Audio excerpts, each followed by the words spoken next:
Hello everyone, welcome back on my YouTube channel. Student, production management में आज के lecture में डिस्कस करेंगे second quality improvement tool that is kaizen. ठीक है, लास्ट लेक्चर में पीडीसीए साइकिल के बारे में डिस्कशन किया था, तो आई होप आपने वो टॉपिक पढ़ लिया होगा। और अगर किसी को कोई डाउट हो तो वो दोबारा से डिस्कशन कर सकता है। ठीक है, so come to present session. So let's cover what is the concept of kaizen. Kaizen भी एक क्वालिटी इंप्रूवमेंट टूल है। अगर मैं बात करूं प्रोडक्शंस की, किसी भी ऑर्गेनाइजेशंस की, तो every organisation try to improve more and more every day you have to take a change so you can improve your organisations more and more. ठीक है, हर चीज़ में इम्प्रूवमेंट होना चाहिए। जो जो वर्कर्स काम कर रहे हैं उनकी वर्किंग में इम्प्रूवमेंट्स होना चाहिए। प्रोडक्शन में जो भी प्रोसेस आप यूज फॉलो कर रहे हो, that process must be change और इम्प्रूव्ड। ओके, और जो भी आप इनिशिएट्स ले रहे हो, that initiates you have to willingly you have to accept the changes and improve your quality। इस तरीके से हर एस्पेक्ट में इम्प्रूवमेंट होना चाहिए। ठीक है, every manager, every workers, every employee take certain changes so they can improve their performance more and more. ठीक है, सो ये सारी चीज़ें ऑर्गेनाइजेशन को एनहांस करती हैं और प्रोडक्टिविटी को इंक्रीज करती हैं। ठीक है, it is not possible only one person will take any initiate to improve the overall quality of the organization। जैसा कि मैं प्रोडक्शन मैनेजर की बात करूं, ठीक है, ऐसा नहीं है कि भी प्रोडक्शन मैनेजर की ही रिस्पॉन्सिबिलिटी है या खाली प्रोडक्शन मैनेजर कोई चेंज एक्सेप्ट करेगा या प्रोडक्शन मैनेजर कुछ ऐसा करेगा जिससे क्वालिटी इंप्रूव हो जाए। ठीक है, with entire team of the production department have to change their functions, their operations and accept the changes। so इस तरीके से क्वालिटी को इम्प्रूव किया जा सकता है। इनपुट्स आप यूज कर रहे हो, that inputs you have to check out. Okay, ताकि आपकी क्वालिटी इंप्रूव रहे। प्रोसेस पे आपको इम्प्रूवमेंट दिखानी है। ठीक है, जो भी ट्रांसफॉर्मेशन प्रोसेस आप यूज कर रहे हो, that process must be change और must be improve so you can improve your output also. और इसी तरीके से हर एरिया में इम्प्रूवमेंट्स होना चाहिए। तो काइजन का कॉन्सेप्ट है वो यही बताता है, चेंज फॉर द बेटर। ठीक है, आपको क्या करना है, चेंजेस को एक्सेप्ट करना है, चेंजेस को अप्लाई करना है, ताकि आप और बेटर परफॉर्म कर सको, बेटर इम्प्रूव कर सको अपनी ऑर्गेनाइजेशन की प्रोडक्टिविटी को, और जो भी आपके ऑब्जेक्टिव्स हैं, जो भी आपके टारगेट्स हैं, आप उनको अचीव कर सको। ठीक है, so kaizen is a daily activity whose purpose goes beyond the simple productivity में improvements. It is also a process that when done correctly humanise the work place, eliminate overly hard work। ठीक है, both mental and physicals, and teach people how to perform experiments on their work using the scientific method, and how to learn the spot and eliminate waste in the business process। ठीक है, logically you have to think, आपको logically thinking कर रखनी होगी कि भाई किस तरीके से हम ऑर्गेनाइजेशंस की प्रोडक्टिविटी को इम्प्रूव कर सकते हैं। ओके, तो इसके लिए यहाँ पे बात कर रहे हैं कि भाई certain experiments you have to accept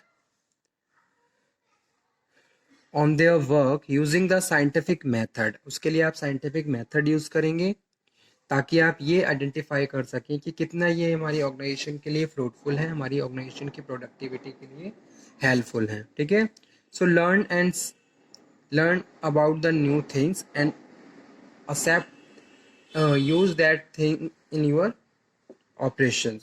ठीक है, so it is a Japanese technique. Kaizen क्या है, काइजन एक जैपनीज टेक्निक है use to manage cost during a product planning and decision stages, and has been used by some Japanese firms over the 20 years।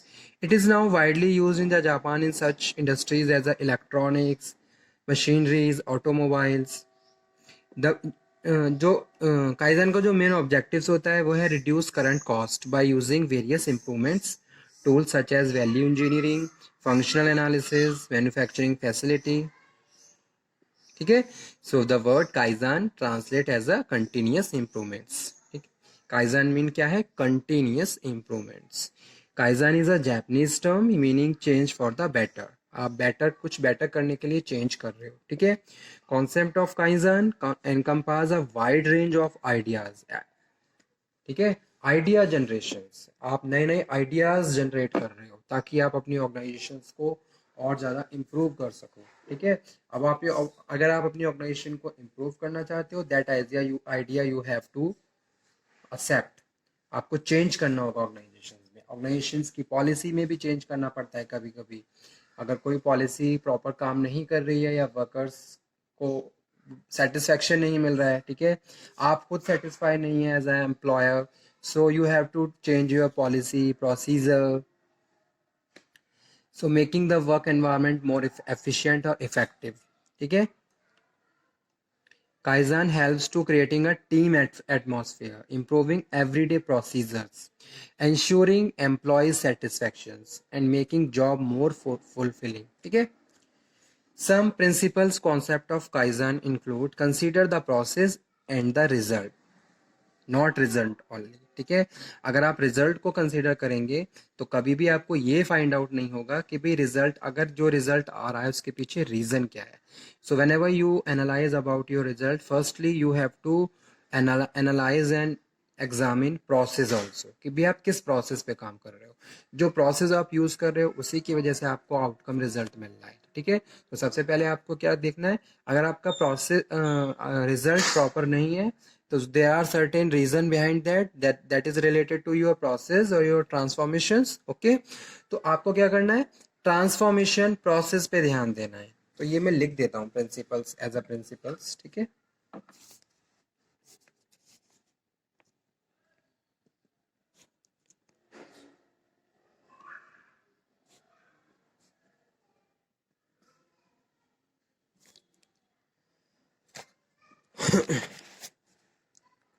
Where is my blue pen?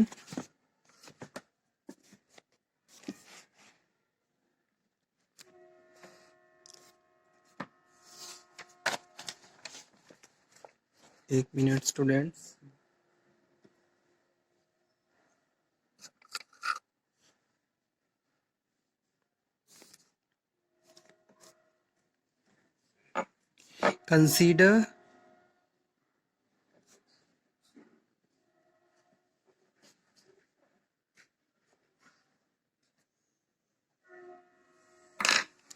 Consider process and the result,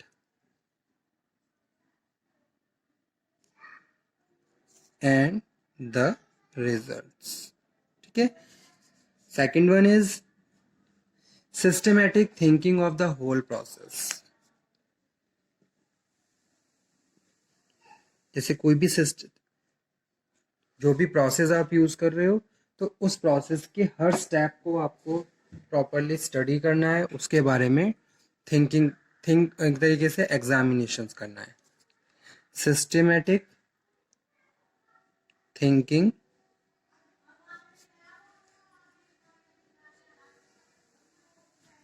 of whole process, so not just the immediately in view, big picture, not narrow view, ठीक है। Whole process you have to discuss. And third one है a learning, not judgmental, not blaming.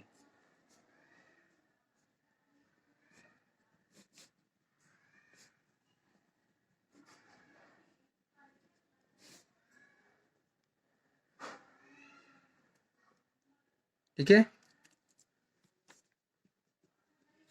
तो ये principles हैं काइजान के, कि भाई सबसे पहले आप अपने रिजल्ट को एग्जामिन कर रहे हो तो आप प्रोसेस को एग्जामिन करिए, और उस प्रोसेस के हर स्टेज को आपको एग्जामिन करना होगा, एनालाइज करना होगा, ठीक है। तभी आप इम्प्रूवमेंट्स कर सकते हो। हर एक चीज को प्रॉपर स्टडी करना होगा कि भाई अगर कोई भी कॉज फाइंड आउट हो रहा है तो उसका रीजन क्या है, ठीक है।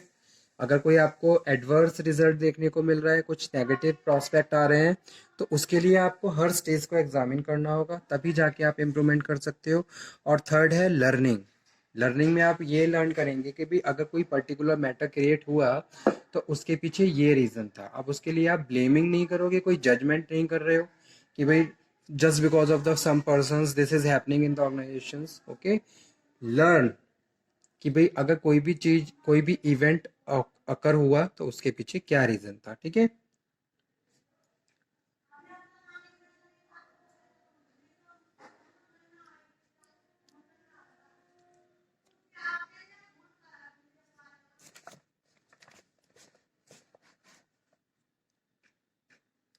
नेक्स्ट वन है functions of काइजान।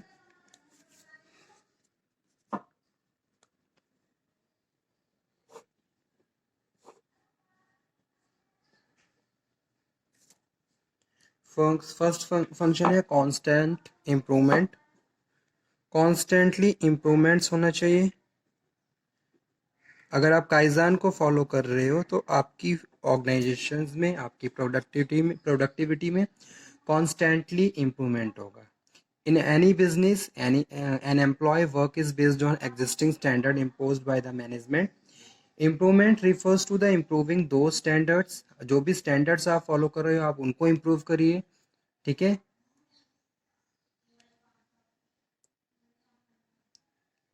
So these improvements are eventually going to lead the improvements in such are quality and productivity, ठीक है। इससे आपकी क्वालिटी भी इंप्रूव होगी और आपकी ओवरऑल प्रोडक्टिविटी भी बढ़ जाएगी। सेकंड है problem solving. Whenever you are facing any problem, that problem you can easily find out solutions. अगर आप हर स्टेप को प्रॉपरली एग्जामिन कर रहे हो तो जो भी आपके सामने प्रॉब्लम्स आ रही हैं related to your organisations quality control productivity, easily you can sort out that problem. So Kaizen start with the problem or more precisely with the recognition that a problem exists, ठीक है। Where there are no problems there is a no potential for improvements. अगर problem ही नहीं है तो improvements का कोई chances ही नहीं है, ठीक है। प्रॉब्लम्स होती हैं तभी इम्प्रूवमेंट्स होते हैं। सो improvements comes from the problems, ठीक है। नेक्स्ट है स्टैंडर्डाइजेशन।